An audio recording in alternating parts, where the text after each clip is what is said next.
Be very careful. We can't risk getting noticed. I'll try, but I have a feeling the cops are already on our trail. They shouldn't be. At least not for a while. Yo, one of our admins got arrested. You staying safe? Ross?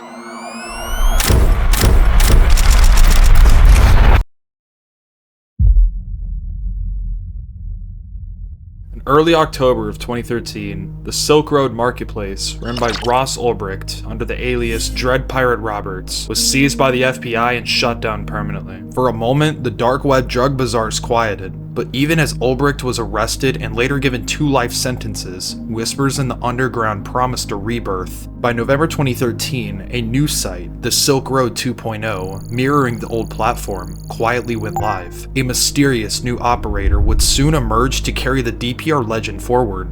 The Silk Road was back. Fast forward to November 6, 2014, a man is seen walking to his car. He looked calm and oblivious to the surveillance cameras above him, unaware that half a dozen officers are watching his every move. As he gets into his car, an undercover team closes in. In seconds, he's on the ground, cuffed, silent, no struggle. To most, it was just another arrest, but this one was different. That man, Blake Benthall, wasn't just a random passenger. He was the alleged mastermind behind the Silk Road 2.0. The internet's most infamous underground marketplace, and his takedown wasn't just a lucky break, it was the result of one of the most secretive, multi-country operations in cybercrime history. But how did law enforcement get here? How do you catch someone hidden behind encrypted layers of the deep web, protected by Tor, aliases, cryptocurrencies, and servers bouncing across continents? To answer that, we have to go back to a time when the original Silk Road was taken down, and something much darker started taking its place. This is the story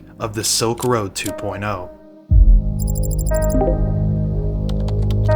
Behind the anonymity of the Tor network, 19-year-old Thomas White, screen name Cthulhu, quietly took charge. White was a self-taught computer whiz and former Silk Road contributor. According to law enforcement, DPR2, aka Thomas White, was the boss. He was the mastermind behind this whole operation. he had started his dark web journey as a Silk Road user, buying sleep medication. After a few weeks of buying and talking with head admins, he quickly became a vendor and security advisor. Prosecutors later described him as the site's guiding mind, while an American partner provided the coding expertise. Throughout late 2013, White and his collaborators secretly reconstructed the marketplace's features, recreating the original site's setup and promised improved security. They even went as far as to distribute encrypted copies of the server's code as backups. Finally, after countless hours of development, White had reconstructed the Silk Road and named it the Silk Road 2.0. The site's launch was dramatic. Within hours of going live, Silk Road 2.0 saw 100,000 signups on its first day, as co-founder Blake "DEFCON" Benthall later recalled. White quietly celebrated. "It was a great feeling. People are finally using something that I have built," he said while seeing the crowd pour in. The new marketplace took roughly an 8% commission on every sale, raking in hundreds of thousands monthly.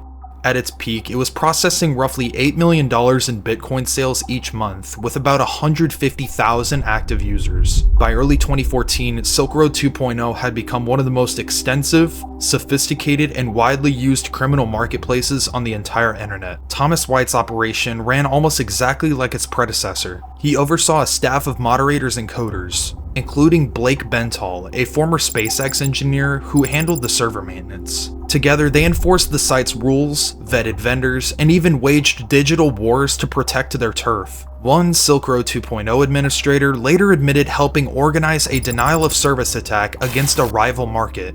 They also took security very seriously. The site used Tor and Bitcoin to hide identities, and White himself boasted of architecting failsafes. He took pride in the Silk Road 2.0 having sophisticated security arrangements to minimize the risk of detection. Even so, cracks still would appear.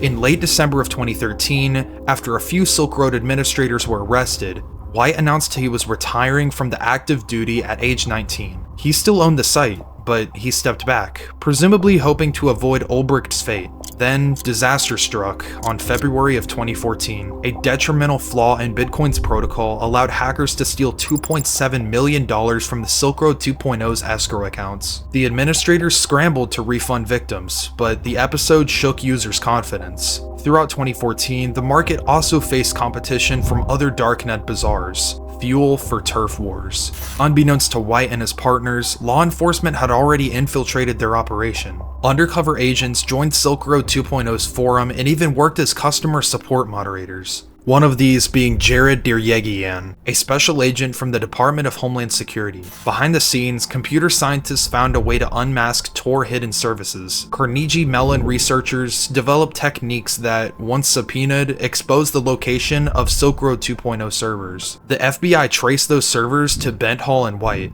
Benthall later recalled the moment. "Once you hit that enter button, you know there is going to be a huge manhunt after you," he said to White moments before launching the site. On November 6, 2014, a multi-agency operation, Operation Onymous, struck dozens of darknet markets, including Silk Road 2.0. Federal agents in San Francisco boxed in Benthall's Tesla and arrested him on the street. In the ensuing raid, they seized the servers and critical files. Unbeknownst to the public at the time, White was also arrested in the crackdown. His involvement only surfaced in 2019 after police unlocked encrypted data which traced right back to him. From court filings and press conferences came a blunt message from the prosecutors. "This Silk Road, in whatever form, is the road to prison."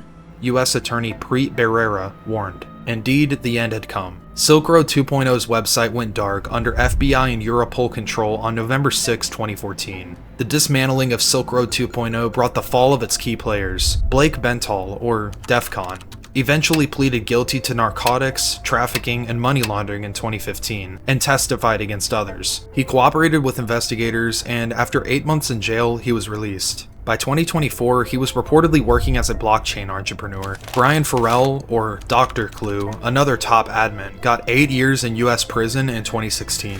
Thomas White paid a heavy price as well. When British investigators finally revealed his identity, he admitted guilt to drug sales and disturbing child charges. In April of 2019, White, now 24, was sentenced at Liverpool Crown Court to 5 years and 4 months in prison. The judge grimly noted that from 2014 onward, White had deliberately reduced his role in the hope of avoiding Ross Ulbricht's fate, but the authorities caught up with you. White's story ended behind bars. Ulbricht remains in prison for life. In the end, the Silk Road 2.0's legacy is cautionary. A teenager's ambition ran a secret empire for nearly a year, only to be swept away by relentless law enforcement. As one investigator said, he was the controlling mind, driving it forward. But even the cleverest pirate cannot escape the long arm of justice. And I just been away.